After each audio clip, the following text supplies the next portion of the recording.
Hey guys, the name is Kris Barocsi. Welcome to Gear Corner. Today I want to show you and tell you about the differences between a Les Paul and a custom shop Les Paul. In case you enjoy my videos, please hit subscribe and ring that notification bell. That helps me a lot. And under the video in the description box, you'll find additional infos, timestamps, gear links, all that kind of stuff. I'm not here to say it's necessary for everyone to buy a custom shop Les Paul instead of a normal production Les Paul. There are enough players out there who don't care too much about historic correct specs and all those features and the reissues and everything. They just want modern playability, modern features, and the modern feel, which is totally legit. I'm gonna play this 2019 Gibson Les Paul Standard 50s model against my 2016 Custom Shop Les Paul 58 Reissue.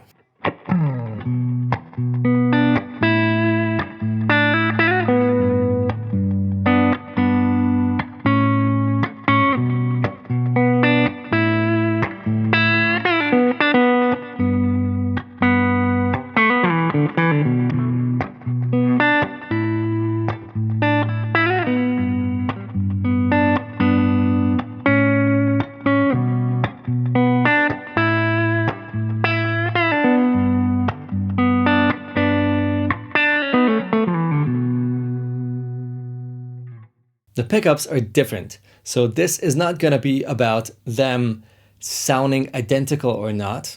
It's more about showing you what kind of tonal quality and tonal flavor you can expect from a standard production Les Paul and from a custom shop. By the way, I set up these two guitars the same way. They have the same action, the same pickup height, and the same brand new strings, which are the Fender Pure Nickel or Vintage Nickel 10-46. All right, so what are those differences between a custom shop and a production model? Well, the first is the back of the body. It's mahogany in both cases, but normal production ones will have a two-piece mahogany body. Well, the glue joint is right in the middle, and the custom shops will have a one-piece. Well, I'm not sure how big of a difference that makes in the sound, having a two-piece or one-piece mahogany block or body, but it definitely looks more elegant, I guess, and it is definitely more expensive to build because you need one block that's big enough instead of two sort of smaller blocks that you can glue together and build a guitar out of it.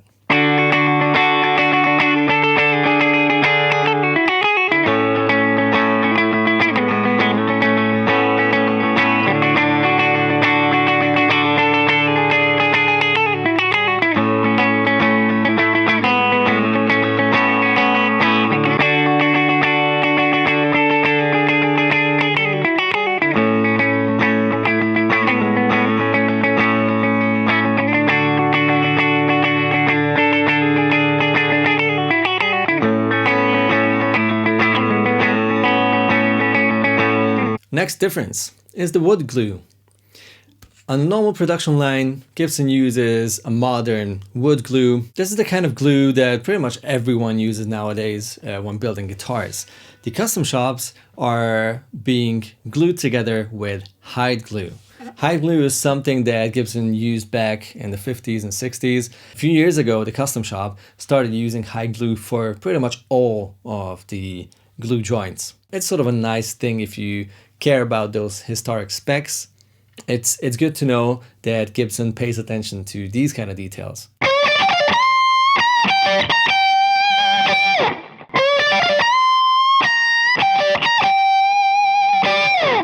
Next difference is pretty interesting.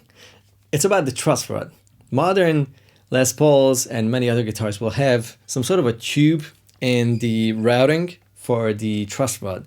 This tube is around the truss rod and prevents the truss rod from rattling around. That is sort of a clever way of solving the problem. The only thing is that this tube will obviously change the whole resonance of the neck. Historic reissue custom shop Les Pauls will not have this tube around the truss rod. It's of course a little more rough or a basic or old school way of building a guitar, and there is a certain amount of risk of that truss rod rattling. But if you build the guitar right, if the cavity has the right width and depth and everything, it will not happen. It's interesting. After playing, I don't know how many dozens of custom shop Les Pauls and standard production Les Pauls, thanks to my job, it is 100% sure. You hear this right away. You don't even have to plug these guitars in.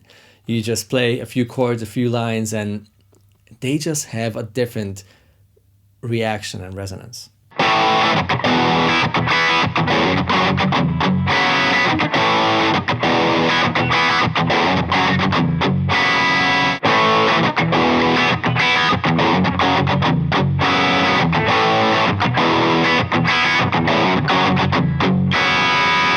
Next, the wood.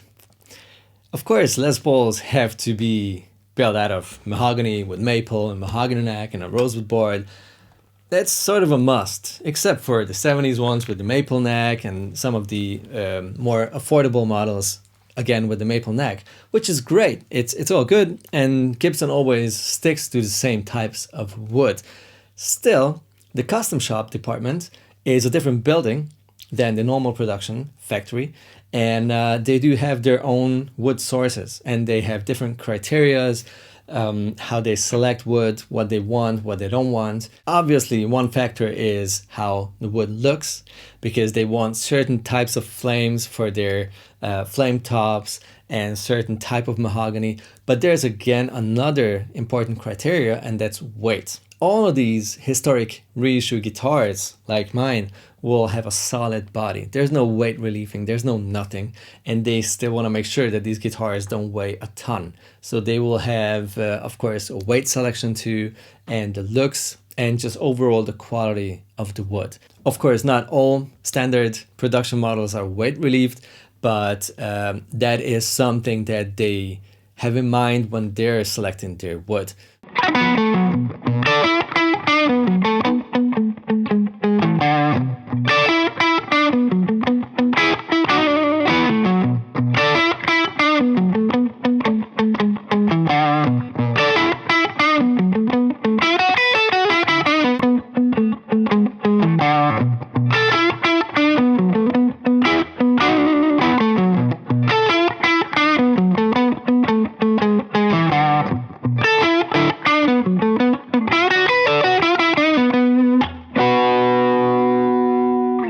Next is the finish. All Gibson guitars are finished with nitrocellulose lacquer. Gibson custom shop guitars will have a slightly different finish recipe, basically different nitro than the normal production guitars. Does that matter for someone who just wants to play guitar? Probably not that much. If you're more picky about how it feels, how sticky it is, how it looks, how it weather checks, or does it even weather check? These little things depend on the mixture of nitro you're using.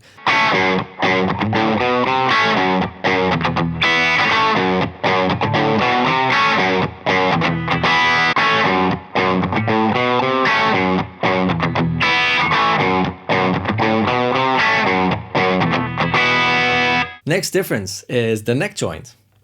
There's a thing called long tenon and short tenon joint. Obviously, these Les Pauls will have a set neck, which means that the neck is put into the body and glued in it. Short tenon means that you put a piece of wood that's pretty narrow and pretty short right under the fretboard. And that's all that holds the neck in the body. And that's stable and good. But since the old guitars, like the 50s and up until the late 60s, all these other Les Pauls had the so-called long tenon, which is a way longer and wider piece of wood that gets glued into the body, that comes under the fretboard and goes even under the neck pickup and comes up like pretty much halfway under the neck pickup. Half of Les Paul players will tell you that it really doesn't matter.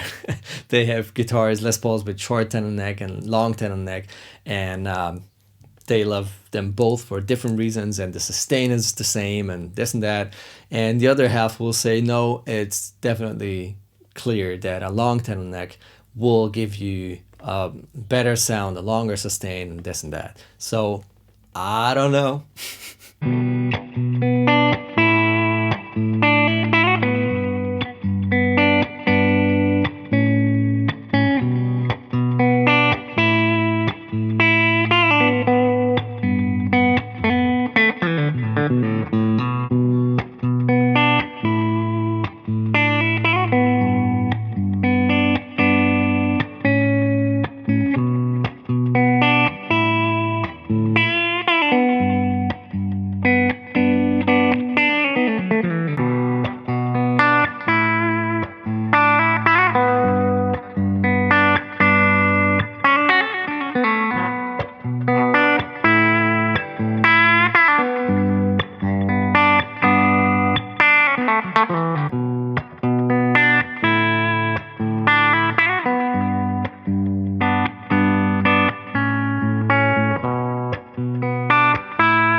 Next difference is the pickups. In the normal production, Gibson will choose a pair of pickups per model. You'll find the Burstbuckers 1, 2, 3 or the Pro in different models, and the 490 and 498, which is more of the modern high gain or medium gain rock version of a PAF, and the 57 Classics and this and that. There are a number of pickups Gibson will put in their different models. The custom shop reissues will have the custom bucker pickups in them, which are unpotted for a more open sound, pretty low output for that open sound. Even though you can play modern stuff with these custom buckers and you can chug with them and have an awesome high gain sound if you want that.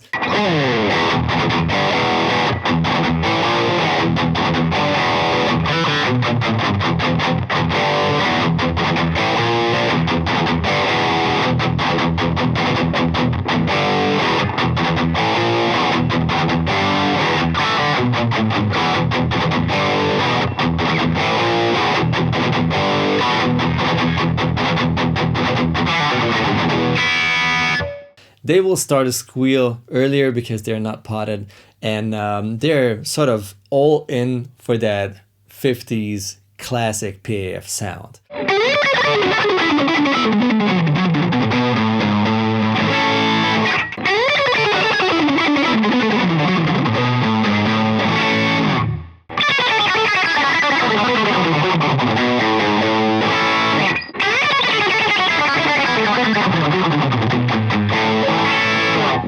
Next one is interesting. It's about the differences between the bridges and the tailpieces. Modern production Les Pauls will have a proper metal post in the wood where your screw, the adjustment screw of the bridge, goes into. That is, of course, a more stable and modern way of putting a bridge on a guitar.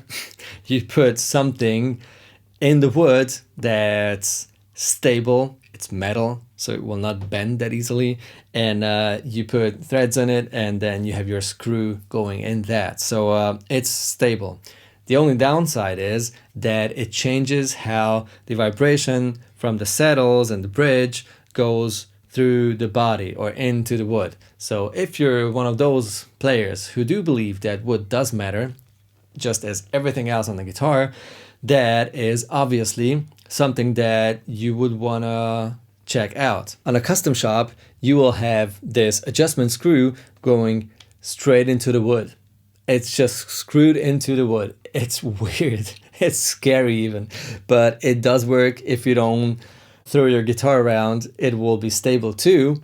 And it's just a very direct way of mounting a bridge on a body of a guitar. There's also a big difference in the materials of the tailpiece and the bridge. In normal production models, you will find some sort of basic metal parts. On custom shops, on the other hand, you will have an aluminum tailpiece, and you will get brass saddles. That's a favorite combination. I tried out all the different materials on an older Les Paul of mine, so I know that this changes the guitar's harmonics and sound radically.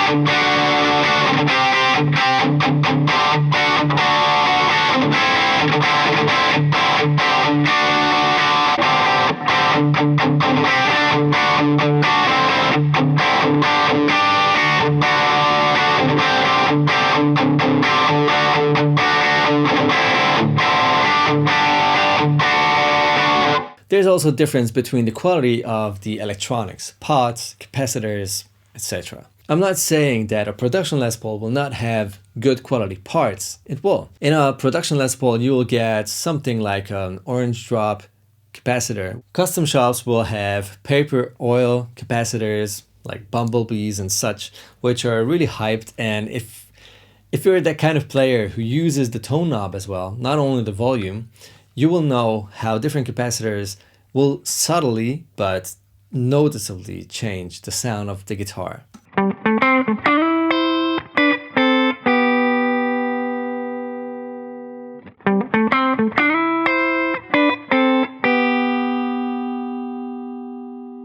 There are some visual differences between a custom shop reissue and a production Les Paul. First of all, the plastic parts are different on reissues than on production models. For some reason, the more modern ones are more brown, and the reissues have more of a fair gray mixed with a little beige kind of color. It's just a different color, and they do feel a little different too. But to be honest, I don't care about that too much.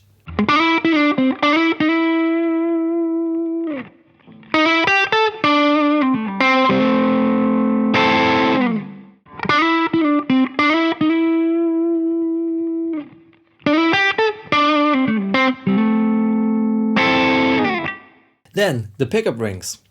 The frames are different. The height is different because these old PAFs were really weak, and they planned to put them right under the strings. So if there is like 2 millimeters space between the bottom of the string and the screws, that's already almost too much. If you have the opportunity to see an original 58, 59, 60s Les Paul, you'll see how damn high those pickups are. They almost touch the string. And for that reason, the pickup frames are way higher on a reissue than on a more modern production Les Paul. All that's left is the headstock. The shape is different. The logo is different. Even the veneer, this black thin veneer that Gibson glues on their headstocks, is different. And the tuners as well. The machine heads are more modern on the production line Les Pauls.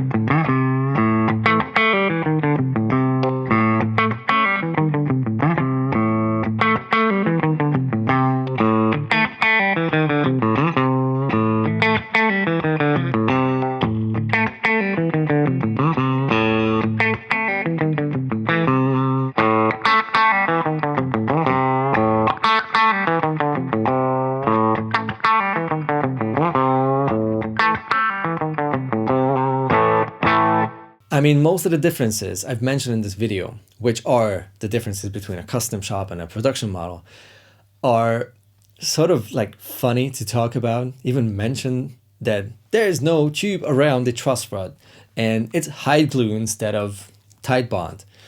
Or, I don't know, there's a slightly different nitro finish on custom shop. It's like, really? Does it really matter? But if at the end you put that guitar together with all these little differences, the whole package will feel way different.